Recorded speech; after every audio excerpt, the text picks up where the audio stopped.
Kvaliteten er helt fantastisk. Det står ude i regn og blæst og i solskin og i hagl, og man kan intet se på den, så der er altså virkelig god kvalitet. Det er så let at holde ved lige, og det er bare, altså, når man har travlt med alt muligt andet, så er det virkelig rart at vide, at man kan gå ud i sit køkken, tørre det af med en klud, og så er det klart.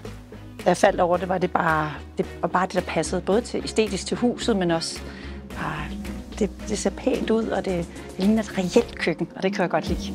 Jeg har jo brugt køkkenet rigtig meget til grillaftener og til børnefødselsdag og til Sankt Hans, som er blevet en tradition herhjemme. Og der kan det bruges både som en udebar, eller jeg har brugt den som buffet.